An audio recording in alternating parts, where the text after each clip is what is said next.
Hey gamers, today we're going to look at time stories. Let's check it out.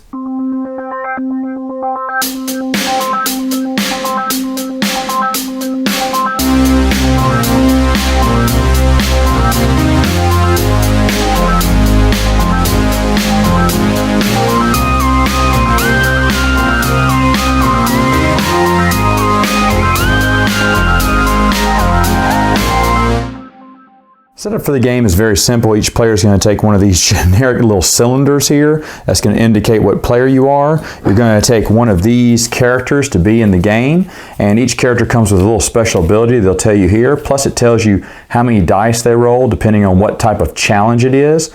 Plus how many skulls. This is kind of like the defense. They can have up to 2 skulls and not take a hit. If it's over 2 skulls, which I'll explain how challenges work later on, then they would take a hit. And that's how many lives they have. And you would take as many tokens for as many lives. Now, if ever you were to lose your last life, you have this little starting time token, and the instructions tell you for each round you have to go through this. It'll tell you how much time you have. And if someone was to die, what they would do is they'd take, and there's little smaller markers that you would take that match your pawn. So if I was the blue player, I'd take this little smaller cylinder here and I'd count 7. 1, 2, 3, 4, 5, 6, 7, and that's where I would be. Now until the time caught up with my cylinder, I would be out of the game until time caught up there, and then I could be able to jump back into the game. All right. Now, of course, if you die and there's less than 7 rounds, you're just out for that entire round. You'll have to come back when the game resets at whatever it does. But they give you each one of these little miniature cylinders to mark your death on here, and you will die at times. There is a location marker that's just plain white right here, and what you'll do is you'll lay out the 4 base cards. No spoilers here, but the 4 base cards. You'll start in the day room. The instructions will tell you that.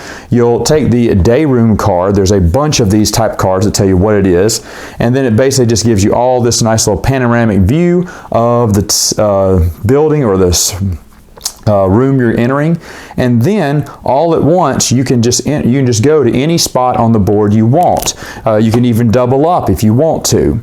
Now, if ever you were to move from one room to the next later on, you'd roll this die, and those symbols represent how much time it takes. You could take 1, could take 3, could take 2, and that's how much time it takes off the time track for you to travel from one room to the next. Again, you would just roll this die. You do have a list of items here, numbered 1 through 29. Certain cards will let you get certain items. Certain cards will also be challenges too that you'll have to get out of. It has a red lock symbol. That means you can't get out of that room or get out of that little space until you've beat that challenge or died. After the first turn, everyone reads their card. When they read their card, they can't read it out loud. Like yellow would have to read this by himself, put it down, and then explain to the other ones what he saw on the card and what he heard on the card, but he can't read it verbatim and show everyone. Now, if someone else wanted to look at the card, after everyone is, let's say everyone looked at these cards and either got items or did challenges or whatnot that was associated with it, if someone else wanted to read someone else's card, on the next turn, everyone would take another time. You take 1 time down on the board, and people could do 1 of 3 things. They could do nothing, or they could move to another area, or they could compete in another challenge. But when you move to another area, you can't check that room. That's for a different turn. Moving costs you 1 time, and that's for everyone to move 1. So if this person moved here, he couldn't help out with this challenge because he just got there. These 2 can roll for that challenge again. And then on another turn, maybe this guy investigates this room, and now these 3 take on that challenge. And so that's how it works, is you're slowly losing time each round, and you're trying to basically to unlock this mystery. Now, certain adventures, whatever, can give you certain color-coded tokens, which will let you get into other rooms or take alternate routes on the map later on.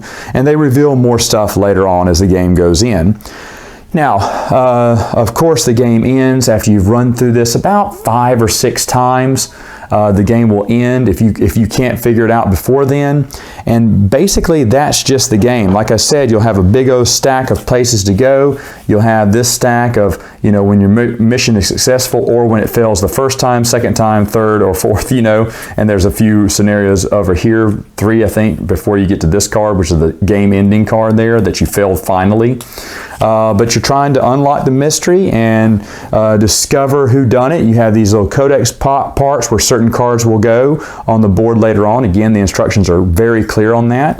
The board game box also gives you all of these little colored chits here, and they will explain what each one stands for. You won't be using all of them. Some of them depend on what type of characters you have, but it'll tell you in the instructions which ones you need to be using. It'll show the icon which ones you use. I should also mention for certain challenges, there are shields here that you may have to put down in a row for a match. If you see here, there's some outlines of shields. Let's say, and I'm not spoiling anything, but let's say there was a challenge right here, okay? It may say, you know, no shields. You just got to roll X amount to beat that challenge. Or it may say, hey, put 2 of these shields down. So that's their defense. Every time you get a hit, you remove 1 shield until you finally beat them. It may say, hey, put 1 of those down and a skull. You got to get rid of these shields first before you can get rid of the skull shield.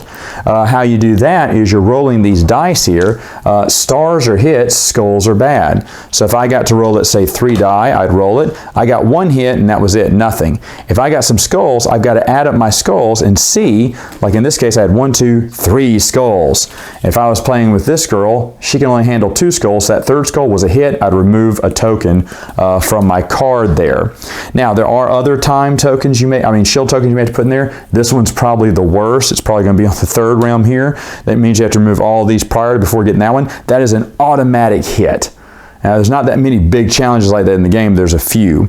Another one would be this little shield token here. What that is, every time that you fail that test, you lose an additional time. And of course, time is very important when you're trying to solve this mystery in under X amount of turns.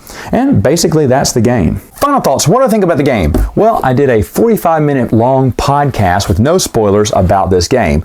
Really was surprised by this game. I don't like legacy games. I don't like how you have to tear folders permanently, tear up cards, put permanent stickers on the board. You know, you play it once and you're done. So what makes the difference here? I mean, you play it once, you know the ending. You know there's a big clue you got to figure out the end. You'll never probably forget that clue. Well, to be honest, after 5 years, just like any great book, you'll forget a lot of the details of how you got there. And so in that case, I think I may keep, I'm playing this several times, the base game. I'm going to play it with friends and have them figure it out by themselves. I'll be kind of like a, just extra hand and maybe give them a few hints to the end. But I think it's just such a great experience. When we first played this, we're only going to play an hour. A buddy brought this over. I was like, I'm not interested, but we'll play it. So I looked at the rules and we played it, and we ended up playing it for the whole 5.5 hours it took us to beat it. And it was really fun.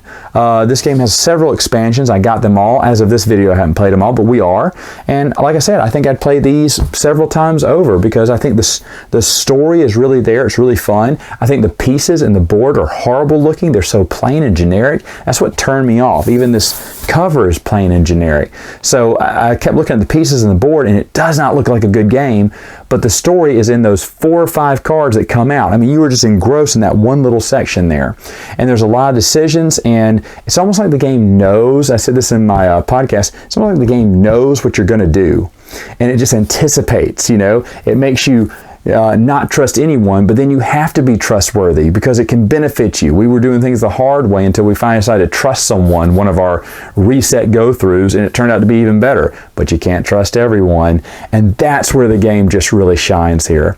Again, not much for legacy games, but I do like this one. It is in part of my collection. My gaming group insisted that I put it in, and we're going to play through all the scenarios, and I got several different gaming groups, and they're all interested in playing time stories. So this will get a lot of play for me over the next few years. Anyway, gamers, that is all the time I have for now. Until next time, you know what to do. Game on!